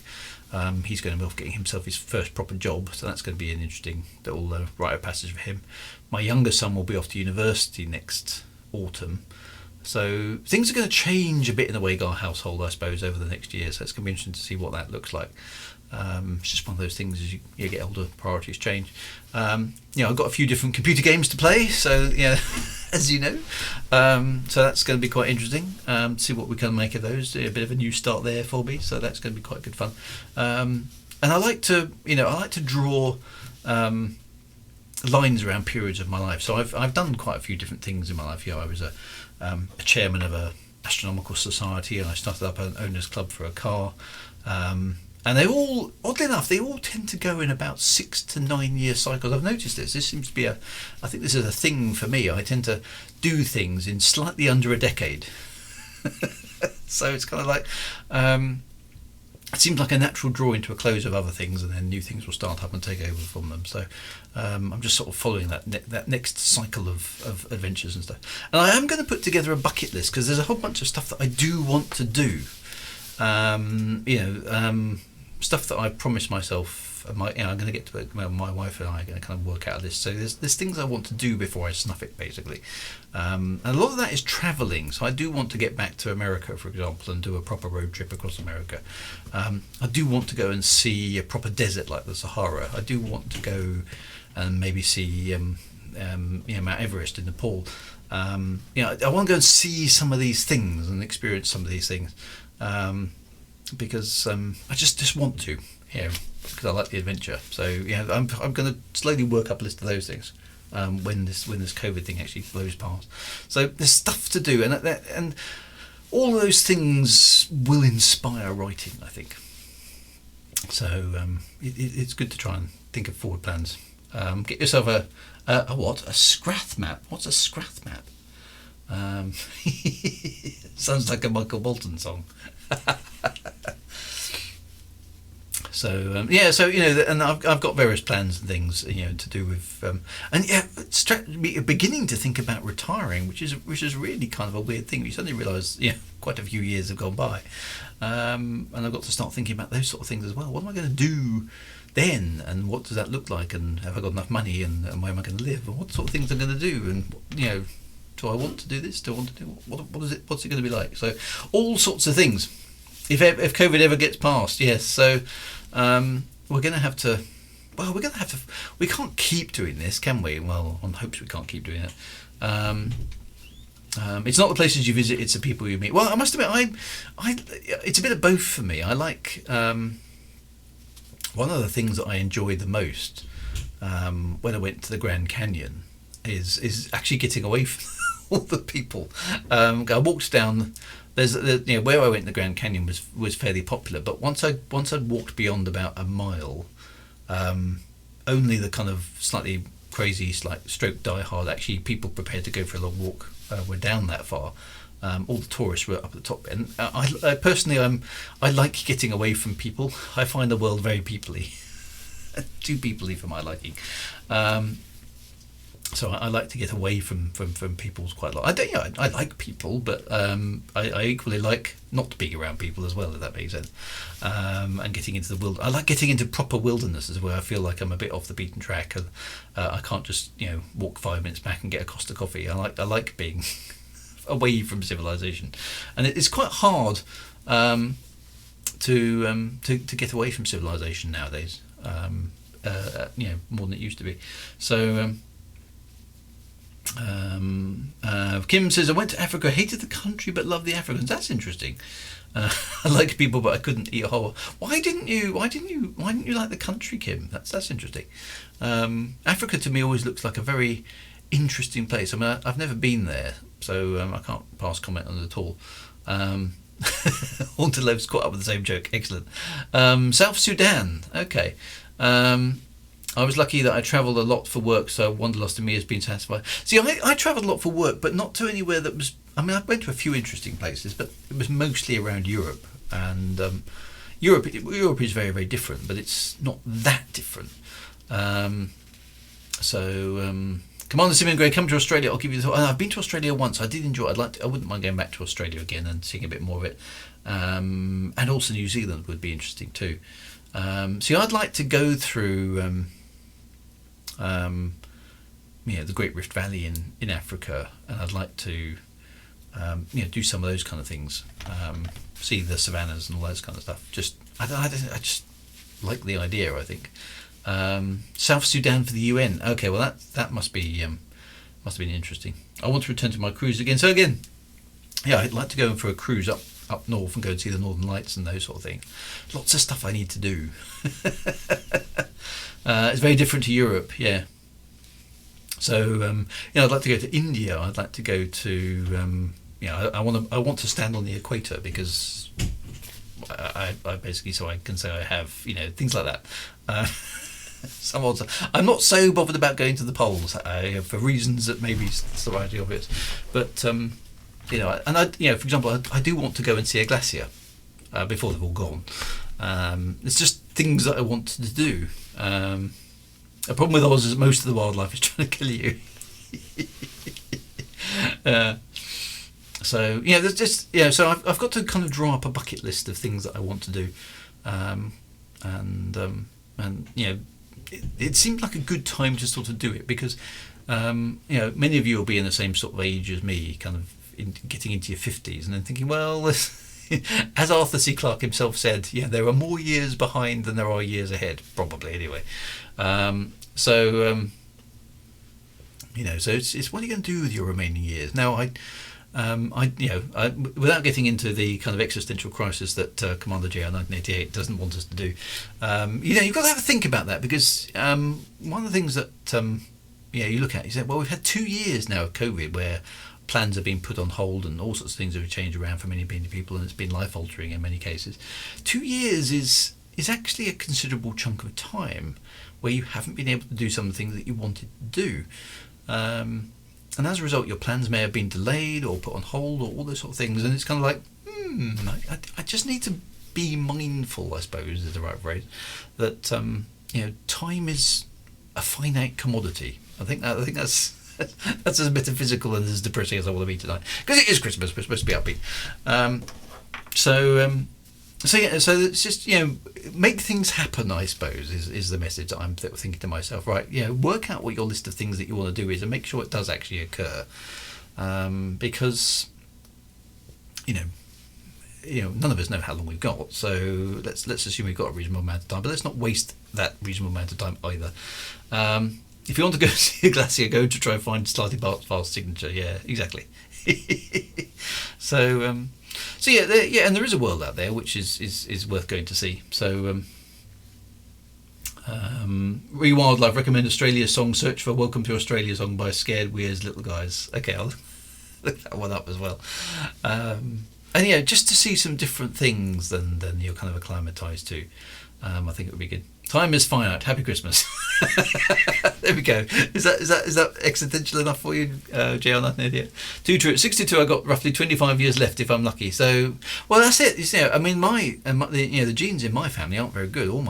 My dad died at 71. My grandfather died at 72. So I was like, now I may generally better health than either of them, but time is fleeting, isn't it? Got to take control. Time is fleeting. Not for very much longer. It's just a step to the left. So that's it.